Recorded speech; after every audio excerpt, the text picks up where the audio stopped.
तो एक प्रश्न मनीष भाई ने पूछा है आपसे कि एक तरफ तो भगवान श्री कृष्ण अर्जुन को कहते हैं कि तू निष्काम भाव से कर्म कर, फल की जो इच्छा है वो मत कर, और दूसरी तरफ फिर वो कहते हैं कि तू अगर इस युद्ध में कामयाबी हासिल करता है तो तुझे ऐसे ऐसे भोग मिलेंगे या उस तरह का तू जो चीज़ें हैं उनका अधिकारी बनेगा। तो ये दोनों चीज़ें एक साथ कैसे हो सकती हैं? एक तरफ तो उनको वो लालच दे रहे हैं और एक तरफ उनको निष्काम भाव का संदेश दे रहे हैं, तो ये क्या रहस्य है? निष्काम का मतलब क्या है? एक तो निष्काम का शब्द गीता में नहीं आया है। अच्छा। गीता को उठाओ तो उसमें निष्काम का नहीं आएगा, ये शब्द ही नहीं है गीता में। कर्म फल को त्यागने की बात कही है वहाँ, उसको निष्काम कह दिया लोगों ने शॉर्ट करने के लिए। तो गीता में ये नहीं कहा गया कि तू फल की इच्छा ना कर। गीता में कहा गया है, शुरू से कहा गया है, कर्मण्यवाधिकारस्ते माँ फलेषु कदाचना। अधिकार की बात की गई है। कर्म करने पर तेरा पूरा अधिकार है, लेकिन फल पर तेरा अधिकार नहीं है। अब निष्काम का मतलब ये होगा, आप यूनिवर्सिटी में गए, आपने कहा मैं तो निष्काम भाव से पढ़ूंगा, तो लाइब्रेरी में कोई भी किताब उठा के अपने पढ़नी शुरू कर दी। भाई क्या कर रहा है? निष्काम भाव से पढ़ रहा हूँ, क्योंकि मेरे अंदर कामना तो है नहीं। भाई एमए करने आया है या नहीं? कहते मैं निष्काम भाव से, मैंने एमए में कुछ नहीं करना, मैंने तो ये करना है कि निष्काम भाव से किताबें पढ़े जाओ। तो पढ़ना आया तो है एमए इंग्लिश में करने के लिए, और किताबें पढ़ रहा है कि ज्योतिष की शास्त्र की पढ़ रहा है कि गुलशन नंदा का नॉवल पढ़ रहा है, क्योंकि निष्काम भाव से पढ़ रहा हूँ मैं। तो निष्काम भाव का भाव मतलब मूर्खता नहीं है। लाइफ का पर्पस तो होना चाहिए, लेकिन वो पर्पस हमें प्राप्त होगा या नहीं होगा उस पर हमारा कोई अधिकार नहीं है। ये कहा गया है, कर्मण्यवाधिकारस्ते, कर्मण्य पर तेरा अधिकार है, माँ फलेषु, फल पर अधिकार नहीं है। इसको हम कांट के बारे में देख ही रहे थे।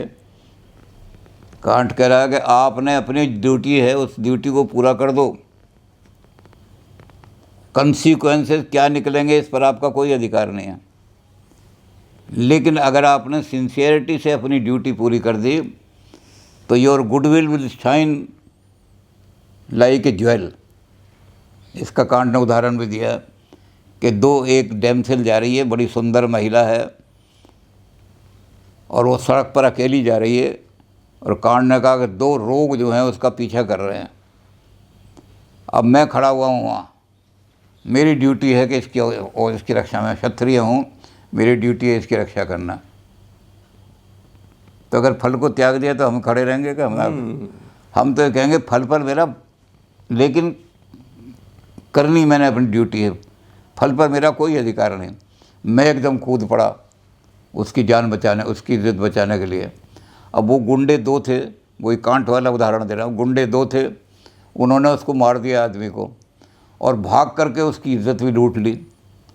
तो जो चाहता था फल वो तो मिला नहीं इसको। लेकिन गुडविल विल शाइन, क्या होगा कि अगले दिन वहाँ उस आदमी की मूर्ति बना के यादगार खड़ी कर जाएगी। ये वो जगह है जहाँ दूल्हा भट्टी ने 2 महिलाओं की जीवन की इज्जत बचाने के लिए अपनी जान कुर्बान की थी। तो फल पर आपका, इसमें बाइबल भी ये कि है, man may see your feelings and laugh at you, but God sees your sincerity and best of peace. फल पर अधिकार नहीं है मेरा, लेकिन सोच के काम करना है, बिना सोचे थोड़ी काम करना है।